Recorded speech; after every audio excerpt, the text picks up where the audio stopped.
नमस्कार दोस्तों, this is Manish Saini and you are watching in academy. तो आज एक ऐसे सेंसिटिव टॉपिक के बारे में बात करेंगे, वो है यहाँ पर जोशीमठ इज कॉलिंग।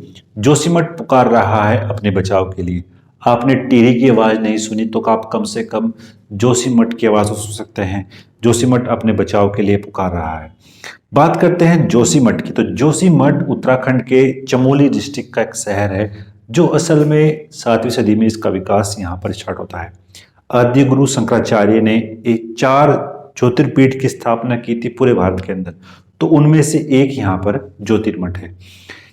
जोशीमठ को कहीं कहीं आप ज्योतिर्मठ के नाम से भी जानते हैं। 7 से 11वीं सदी के बीच 7 से 11वीं सदी के बीच यहाँ पर कत्यूरी वंश का शासन रहा था, और इन्होंने यहाँ पर अपनी कैपिटल भी ज्योतिर्मठ या जोशीमठ को यहाँ पर बनाई थी।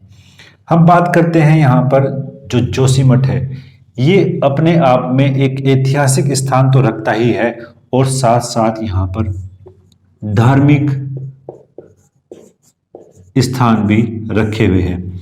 हम बात करते हैं जोशीमठ से। जोशीमठ से आप यहाँ पर 2 स्थानों के लिए जाने का रास्ता देखते हैं। यहाँ से ऋषिकेश से अगर हम चलते हैं तो यहाँ पर ज्योतिर्मठ हमें दिखाई पड़ता है, और 2 स्थान, एक तो है यहाँ पर बद्रीनाथ और दूसरा है यहाँ पर हेमकुंड साहिब। यानी 2 ऐसे स्थान जो धार्मिक मान्यताएं लिए हुए हैं, उनका स्थान यहाँ पर ज्योतिर्मठ से होकर गुजरता है, और इसका ऐतिहासिक स्थान भी अपने आप में रहा है। तो ये अपने आप को अपने बचाव के लिए, अपने अस्तित्व के लिए यहाँ पर आपको पुकार रहा है। 2 पक्ष हमें यहाँ पर दिखाई पड़ते हैं। अगर हम बात करते हैं जोशीमठ की जो आज सिचुएशन है, वो केवल 1 या 2 दिन की यहाँ पर नहीं है। हम बात करते हैं 1977 से। 1977 से एक समिति का गठन किया गया था, जो यहाँ पर जोशीमठ से संबंधित थी। उसने एक समिति गठित की, और यहाँ पर उस समिति ने ये सजेशन किया कि यहाँ पर अधिक से अधिक पेड़ों को लगाया जाना चाहिए। यानी पेड़ों को प्लांट करने की बात इस समिति ने यहाँ पर की थी। लेकिन हमने उस समिति से कुछ भी सीखने का प्रयास नहीं किया। हम एक ऐसी विकास की अंधाधुंध दौड़ पर चल चुके थे, जो कहीं ना कहीं हमारे आने वाली पीढ़ी को नुकसानदेह हो सकता था। मैं ये चाहूंगा कि आप भी कमेंट बॉक्स में अपने विचार रखें कि आपको एक ऐसा विकास चाहिए जो आपकी आने वाली पीढ़ी को एक ऐसे नर्क में धकेल सके, वो एक ऐसे सिचुएशन पर लाकर खड़ा कर सके जहां से वो कभी भी उभर ना पाए, और एक ऐसा विकास चाहिए जो प्रकृति के साथ, जो नेचर के साथ तालमेल करके चल सके। ये कमेंट मैं आपसे चाहूंगा कि आप जो है कमेंट बॉक्स में उसको यहाँ पर बताएं।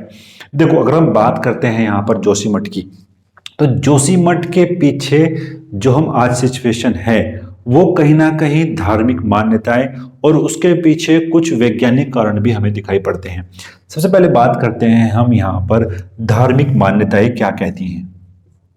जो हमारे पास यहाँ पर धार्मिक मान्यताएं हैं, उसका ये मानना है कि जब यहाँ पर 7 से 11वीं सदी में कत्यूरी वंश का शासन था, तो इन्होंने यहाँ पर नरसिंह का एक मंदिर बनवाया था। अब इस नरसिंह के मंदिर की जो पूजा है, वो सर्दियों में यहाँ पर होती है, जो जाहिर सी बात है बद्रीनाथ का एक स्थान है, जहाँ पर सर्दियों में इसकी पूजा यहाँ पर हम करते हैं। हम अगर धार्मिक मान्यताओं की बात करते हैं, नरसिंह का जो बायां हाथ है, वो धीरे धीरे,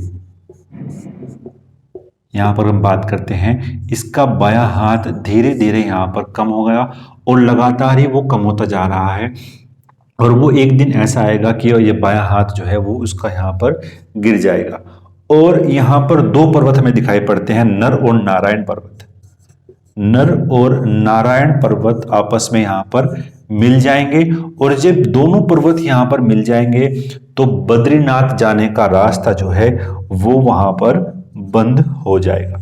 तो ऐसी धार्मिक मान्यताएं हैं कि नरसिंह का जो मंदिर है, उसका बायां हाथ यहाँ पर गिर जाएगा, और नर और नारायण पर्वत आपस में मिल जाएंगे और बद्रीनाथ जाने का रास्ता नहीं बचेगा। तब बद्रीनाथ की जो पूजा यहाँ पर होगी वो भविष्य बद्री के रूप में यहाँ पर की जाएगी। ऐसी धार्मिक मान्यताएं हमें दिखाई पड़ती हैं। लेकिन इसके पीछे कहीं ना कहीं कुछ वैज्ञानिक कारण भी रहे हैं।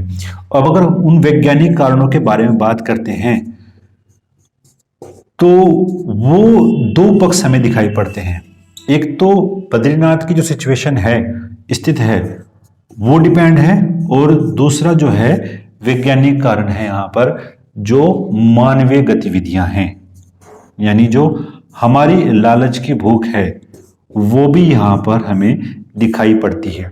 अगर हम पहले बात करते हैं वैज्ञानिक कारण की, तो जोशीमठ एक ऐसी जगह सिचुएटेड है जो दसाव वाली भूमि पर स्थित है। अगर हम बात करते हैं, Indian institute of remote sensing ने एक अपनी रिपोर्ट जारी की और उन्होंने ये बताया कि जो जोशीमठ है वो हर साल 2.6 इंचेस यहाँ पर लगातार ही धंस रहा है नीचे की ओर। ये उसकी स्थिति का कारण हमें यहाँ पर दिखाई पड़ता है। लेकिन जिस तरह की हमारी यहाँ पर कंडीशन है, जोशीमठ से लगातार ही लोगों को वहां से निकाला जा रहा है और वहां पर एक ऐसे विकास ऐसा यहाँ पर प्लांट किया जा रहा है ताकि अगर भविष्य में ऐसी सिचुएशन यहाँ पर क्रिएट होती है तो हम तेजी के साथ कम से कम क्षति से लोगों को वहां से बाहर निकाल सके। लेकिन कहीं ना कहीं हमारे देखते हैं कि यहाँ पर मानवीय गतिविधियां भी काफी बढ़ चुकी थी। अगर हम यहाँ पर बात करते हैं मानवीय गतिविधियों के बारे में, तो आपको याद होगा कि फरवरी 2021 में एक घटना घटती है। फरवरी 2021 में एक घटना घटती है नंदा देवी ग्लेशियर में, और नंदा देवी ग्लेशियर से एक टुकड़ा टूटकर गिरता है ऋषि गंगा और धौली गंगा में। और ऋषि गंगा और धौली गंगा में जब वो टुकड़ा यहाँ पर गिरता है तो वहां पर बाढ़ की स्थिति बनती है। तो कहीं ना कहीं मानवीय गतिविधियां भी यहाँ पर दिखाई पड़ती हैं। ये जो मानवीय गतिविधियां हैं हमारी, ये विष्णुगढ़ हाइड्रो पावर प्लांट में हमें दिखाई पड़ती हैं। हम बात करते हैं विष्णुगढ़ हाइड्रो पावर प्लांट, जिसका निर्माण एनटीपीसी के द्वारा किया जा रहा है। और यहां पर एक ऐसी सिचुएशन क्रिएट की गई जहां पर टनल बनाने के लिए विस्फोट किए गए, और इन विस्फोटों से कहीं ना कहीं ये स्थिति हमें दिखाई पड़ती है। फरवरी 2021 में आपको याद होगा कि नंदा देवी में बाढ़ आती है और तकरीबन 31 लोगों यहाँ पर मरते हैं और 165 के लिए यहाँ पर मिसिंग कंप्लेन रखी जाती है। इतने मजदूर यहाँ पर जो है वो मिसिंग है। तो कहीं ना कहीं मानवीय गतिविधियां, जैसे अगर हम बात करते हैं एनटीपीसी का विष्णुगढ़ हाइड्रो पावर प्लांट है, वो भी कहीं ना कहीं यहाँ पर जिम्मेदार रहा है आज की स्थिति के लिए कि विष्णुगढ़ जो ज्योतिर्मठ है वहां पर ये स्थिति यहाँ पर दिखाई पड़ रही है। तो अगर आप इस चैनल पर नए हैं तो प्लीज़ सब्सक्राइब करें, अपने दोस्तों के साथ शेयर करें। आप शेयर करते हैं, सब्सक्राइब करते हैं तो हम भी यहाँ पर मोटिवेट होते हैं जानकारी आप तक पहुँचाने के लिए।